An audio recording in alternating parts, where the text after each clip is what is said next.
Okay, I am going to go over the explanation of the differences between a copyright, a patent, or a trademark.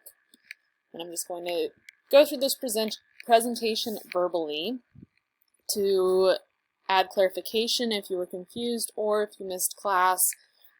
Again, just explain the presentation in better detail. So we are going to start a project where we are going to identify a court case that happened where a copyright, patent, or trademark was claimed to have been violated.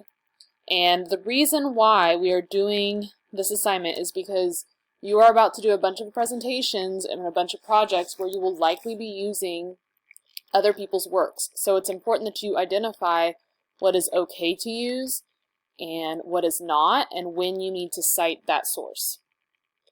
So if you're in class, there's a question on Google Classroom that is, what is something that you have created for a class and submitted to the teacher that you are really proud of? It can be a project, craft, grade on a test, sports activity, etc. And if you are listening later, I want you just to think to yourself, what's something that you've made that you've been proud of that you may have submitted via Google Classroom? Now that you have that in your head, I want you to consider the fact that because you have submitted it via Google Classroom, your teacher now has the right to use your work in whatever way they please. How does that make you feel? For example, a teacher could take your English paper and they could lay claim that they have some stake in your English paper. If that makes you feel upset because the English teacher didn't do the work, you did, or the art project, you created the art, not the teacher. Fortunately, teachers have some ethics, and so they're not going to lay claim to works that aren't theirs. But it's important to recognize the reasoning and why you need to protect your work and why authors spend so much time protecting the things that they do and the things that they create. Think to yourself what you might know about a patent, a copyright, or a trademark. And if it's nothing, that's completely okay. We're going to go through the definitions of all three items. But be thinking, what are some examples of a patent? Or where might have you seen them or heard of that? Copyrights are probably going to be the things you're most familiar with, along with trademarks. Why do we want to protect inventions, ideas, or innovations? Why is it important that we recognize when somebody has put in work towards something and they are asking to protect that work?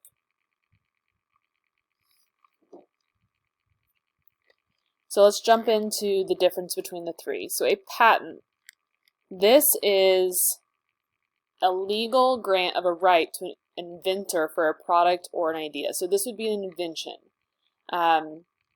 Like a patent on your computer that you're on right now, or your iPad that you're on right now. There are patents that Apple holds in order to protect their design. Now, there may be other versions of a tablet or an iPad. However, the specific makeup, specs, that sort of thing that your iPad has, that is exclusive to Apple. There is a 20-year limit to these patents. And I need you to note too here where it says a product or an idea. You can patent an idea, something that hasn't come to fruition yet, something that you can't go buy in a store. Companies might do this so that they have time, they give themselves time to create the product portion of it. There is a 20-year limit, and during that time it makes it illegal to make, use, or sell that product without permission from the original person who created, or the inventor that created the product. Essentially, it just protects that company and allows them exclusive rights. This is not the same as a trademark or copyright, and it has to be a new design. It has to be completely new or modified enough to be claimed as new. An example that we talk about here is the EpiPen. So the people that created the EpiPen, and if you don't know what an EpiPen is, it's the thing that people with severe allergies might carry around so that if they are having an allergic reaction, they use the pen that contains medicine and a needle to shoot epinephrine, the medication to help with the allergy or to counteract the allergy that's happening. You might think of it like with somebody with a severe peanut allergy. So the company that created that technology and has been marketing that to those that have the allergies for however many years, they own the exclusive rights to the pen design and the ingredients within the pen. There was some drama in the media back a few years ago that, and if you are somebody that has an EpiPen or know someone with an EpiPen, they're very expensive, or they were at one point. And the idea was the people that created the EpiPens, they had a monopoly over that because they were the only ones that could make it. Therefore, this life-saving medicine or drug could only be distributed by them. Therefore, they could charge whatever they wanted because they're the only ones that could make it. There was no competition to drive down the price of the EpiPen. And there were some legalities and some ethics that were in review of, should you be allowed to charge whatever you want for a drug that is saving somebody's life? And there's always that ethic discussion when it comes to like a cancer treatment or a trial drug that might save somebody's life for a different disease or illness or anything like that. You think about things, people that had patents before, and now that there are what we call off-brands. And again, in the pharmaceutical world. So acetaminophen, that drug, originally probably was packaged by Tylenol, that company, or as Tylenol. And now you might go and you see the Walgreens brand, the Walmart brand, Target has their own brand of acetaminophen, and it's all the same makeup of the drug, Tylenol. However, it's cheaper, and it's marketed as being cheaper because it's not the brand name of it. So what are some products that you might think of that have knockoff versions of them now because the patent of the product has expired? And you can always pause and go back in this presentation if you ever need to. All right, a trademark. This is a word, phrase, symbol, or design, or combination of words, phrases, symbols, or designs that identifies and distinguishes the source of the goods from one party of another over another. So this would be a slogan, a color, a font. If I say the phrase, just do it, or ba-da-ba-ba-ba, you guys probably come automatically, your brains think towards the specific brands, Nike, McDonald's, that sort of thing. Those are trademarked phrases, tunes, songs.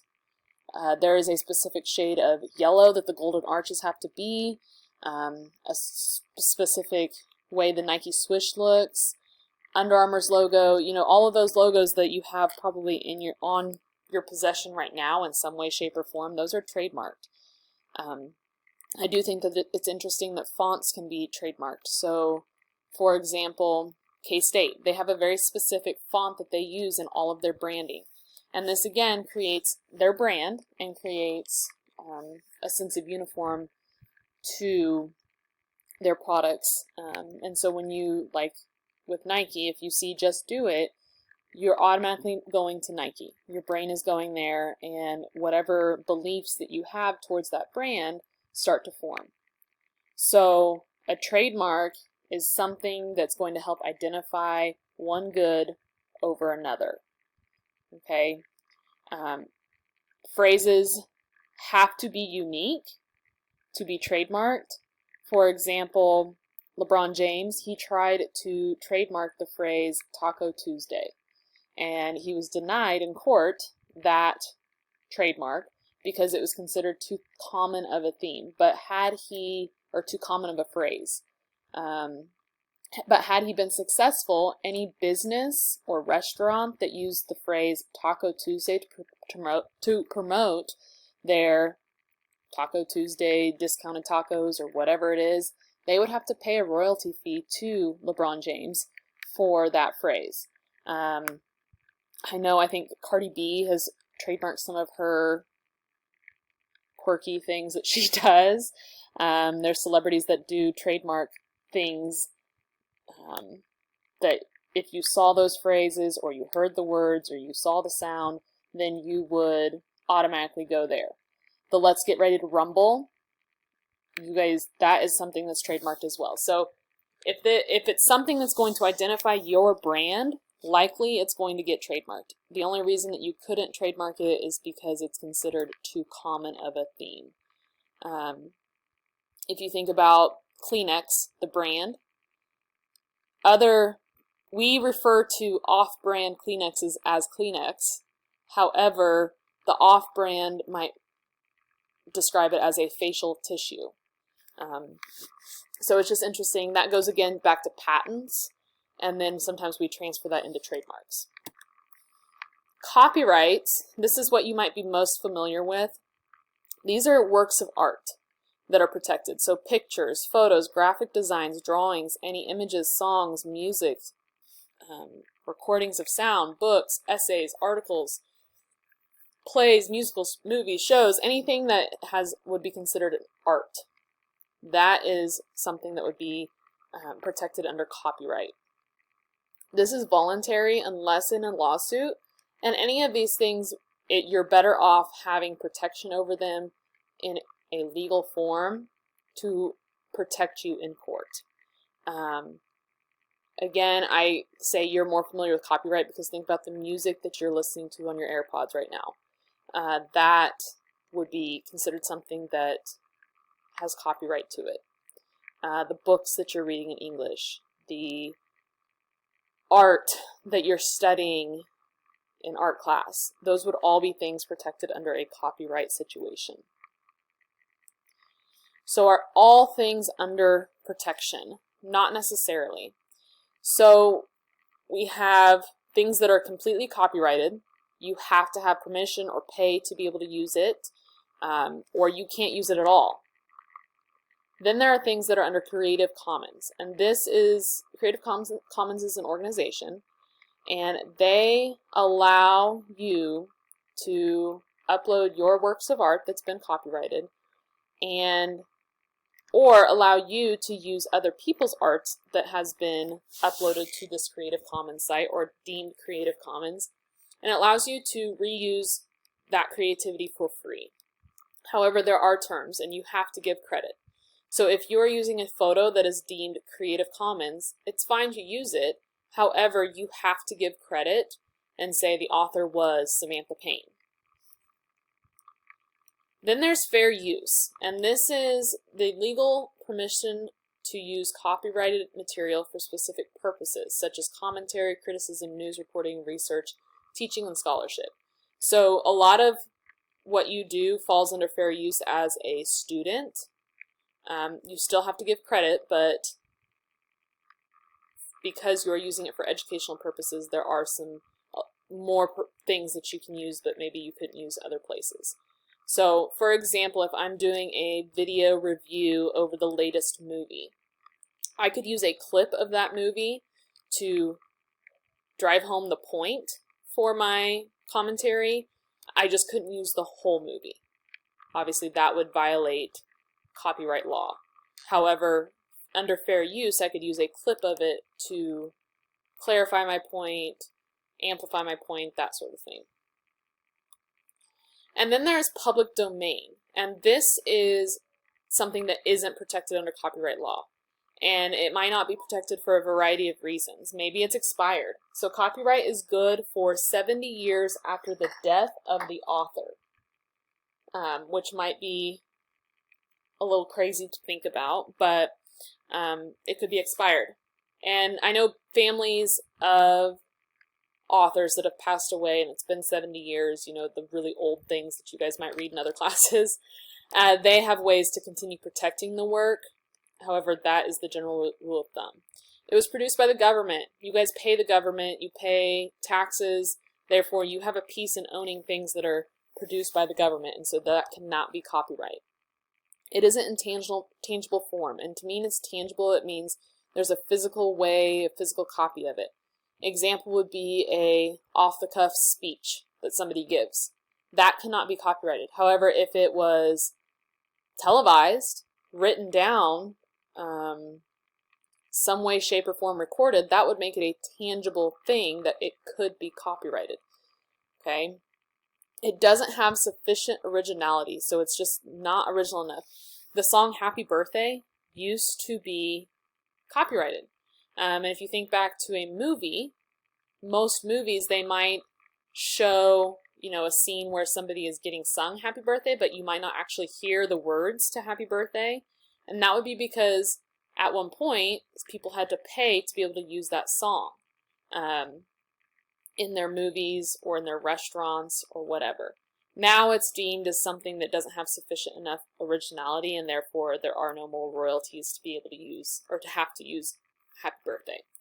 So we have, let me just kind of recap. Creative Commons, it's something that has a copyright, but you have to give credit to use it. Fair use, you could use anything as long as it's for one of these purposes: commentary, criticism, news reporting, research, teaching, or scholarship. Public domain, free for use, you don't have to give credit for it. And so to look at searching to staying within your limits, if you are in Google, and let's say I want to search for an image of a dog, I don't know.